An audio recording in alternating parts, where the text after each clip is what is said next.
Hello and আসসালামু আলাইকুম everyone, welcome to my channel. আজকে আমি দেখাবো কিভাবে চাইনিজ স্প্রিং রোল তৈরি করতে হয়। প্রথমে আমি দেখাবো স্প্রিং রোলের ভিতর পুরটা কিভাবে তৈরি করতে হয়, পরে দেখাবো কিভাবে স্প্রিং রোলের ডোটা তৈরি করতে হয়। তো চলুন কিভাবে পুর তৈরি করতে হয় এবং কি কি উপকরণ লাগে দেখিয়ে দিচ্ছি। আমার সামনে এতগুলো পট দেখে আপনাদের ঘাবড়ে যাওয়ার কিছুই নাই। এখানে সবগুলো হচ্ছে খুবই সিম্পল উপকরণ, কম বেশি আমাদের সবার বাসায় থাকে। এটা হচ্ছে বাঁধাকপি, এটা হচ্ছে গাজর, এখানে আছে লবণ স্বাদ মতো ইউজ করব, এখানে হচ্ছে 2 কোয়া রসুন, 1 টেবিল স্পুন মধু, এখানে আছে 1 টেবিল স্পুন চিনি, এখানে আছে মটরশুঁটি, এখানে আছে পেঁয়াজ, এখানে আছে তেল। এ হচ্ছে আমাদের উপকরণ। চলুন আমরা পুরটা তৈরি করে নিই। এখন প্রথমে আমরা চুলার প্যানটা বসিয়ে চুলাটা অন করে নেব।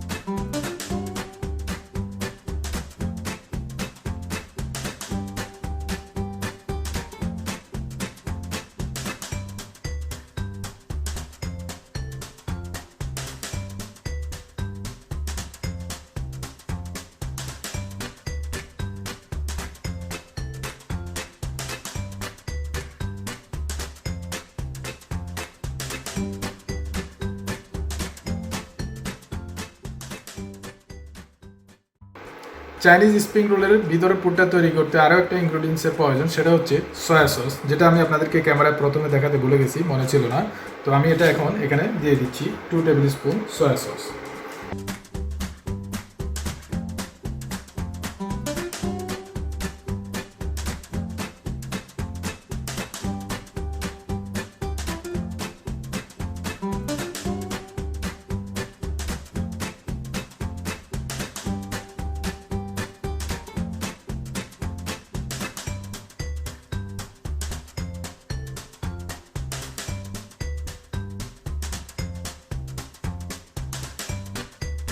স্প্রিং রোলের ভিতরের পুরটা আমাদের রেডি হয়ে গেছে।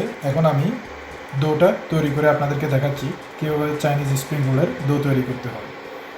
স্প্রিং রোলের ডোটা তৈরি করতে আমাদের যা লাগবে, এখানে আছে 200 গ্রাম ফ্লাওয়ার, 300 ml ওয়াটার, স্বাদ মতো লবণ দিব, এবং এখানে হাফ টেবিল স্পুন কর্নফ্লাওয়ার আমি পানির সাথে মিশিয়ে নিয়েছি। এ হচ্ছে আমাদের উপকরণ। এখন আমি ডোটা তৈরি করে নেব। প্রথমে আমি আটাটা এখানে দিব,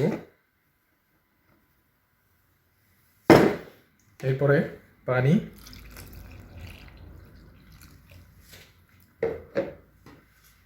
স্বাদ মতো লবণ দিব,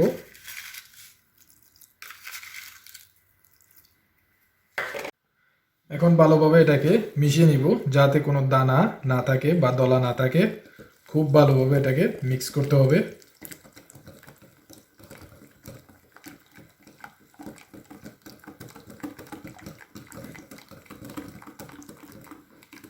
এবং যে কর্নফ্লাওয়ারটা আমি পানির মধ্যে মিশিয়ে রেখেছি ওইটাও এখন এখানে দিয়ে দিব। সো প্রথমে আমাদের এরকম একটা ডো তৈরি করে নিতে হবে। এরপর আমাদের যা প্রয়োজন সেটা হচ্ছে এরকম একটা সফট ব্রাশ আমাদের প্রয়োজন। এখন আমরা চুলায় এরকম একটা প্যান বসিয়ে নিব। প্যান বসিয়ে চুলাটাকে খুবই লো আঁচে রাখবেন, একদম লো আঁচে। প্রথমে প্যানের তলায় সামান্য একটু অয়েল ব্রাশ করে নেবেন, খুবই সামান্য।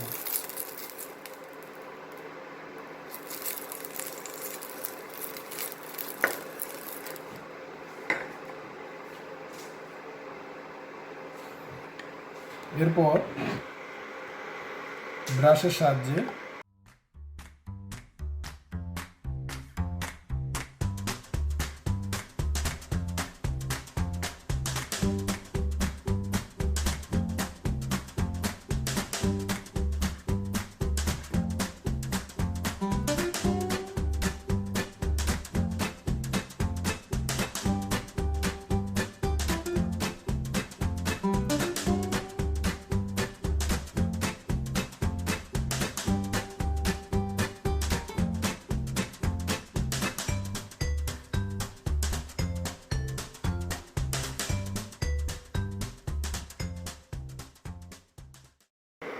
এটা খুবই লো ফ্লেমে করতে হবে, তাড়াহুড়ার কিছু নাই।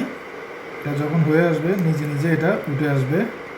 এই রুটিটা খুবই পাতলা হবে, যত পাতলা হবে আপনার সমোসাটা বা স্প্রিং রোলটা তত বেশি মুসমুসে হবে এবং ভালো হবে। দেখতেই পারতেছেন ক্যামেরাতে এটা কতটা পাতলা একটা রুটি। এভাবে আমরা সবগুলো বানিয়ে নিব এক এক করে।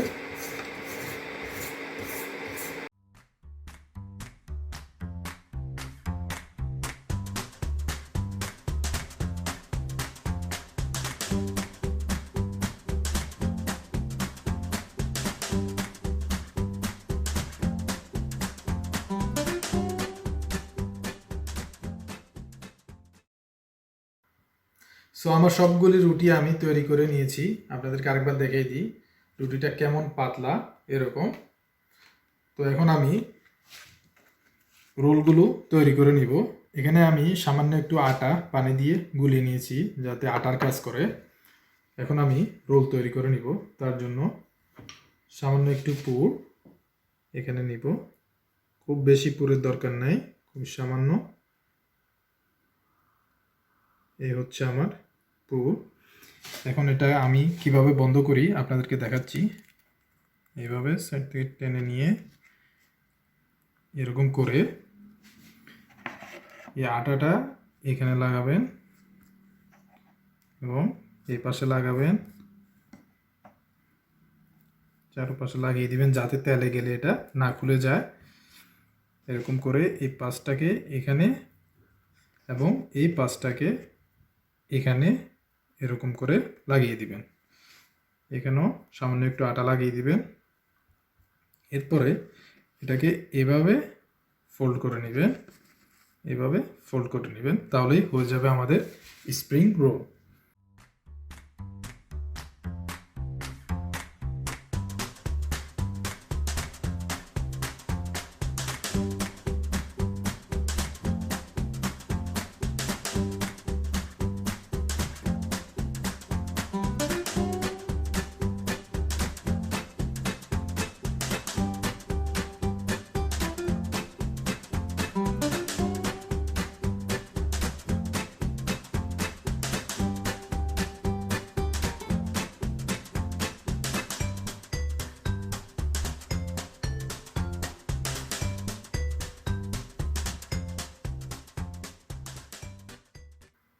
সো 200 গ্রাম ফ্লাওয়ার দিয়ে আমি মোট 15টা স্প্রিং রোল তৈরি করেছি। তাহলে বুঝতেই পারতেছেন যে স্প্রিং রোলের রুটিগুলো কতটুকু পাতলা করে নিতে হয়।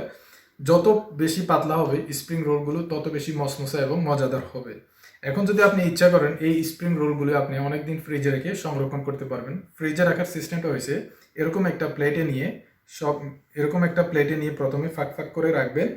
ফ্রিজে যখন ঠান্ডা হয়ে আসবে তখন সবগুলো একসাথে যে কোনো একটি এয়ারটাইট বক্স বা প্যাকেটে করে রেখে দিবেন। যখনই ফ্রাই করবেন আধা ঘন্টা আগে ফ্রিজ থেকে নামিয়ে নেবেন, তাহলেই হবে। সো তেলটা গরম হয়ে আসলে আমরা চুলার আগুনটা মিডিয়াম করে দেব, দিয়ে এক এক করে সবগুলো আমরা ফ্রাই করে নেব।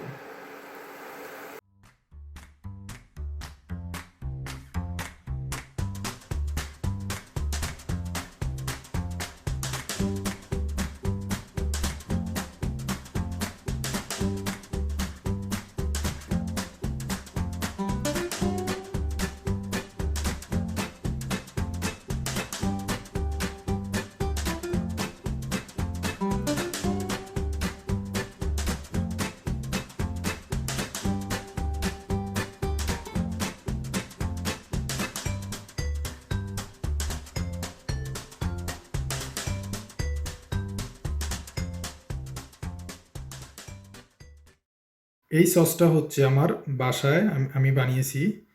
If you want to see how to make this sauce, Talk Misty sauce, then there is the video on my channel how to make Talk Misty sauce, and it's really very good sauce. This sauce make even better taste for your samosa, singara, whatever bhaja pora you eat.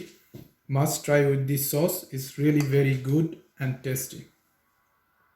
So আমি এখন আপনাদেরকে একটি ভেঙে দেখাবো কতটা crispy মুসমুসে হয়েছে এই spring রোলটা।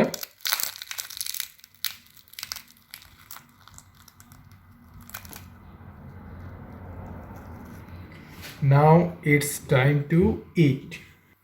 And of course, you guys don't forget to check my top misty sauce recipe. It's there on my channel. Now it's time to eat.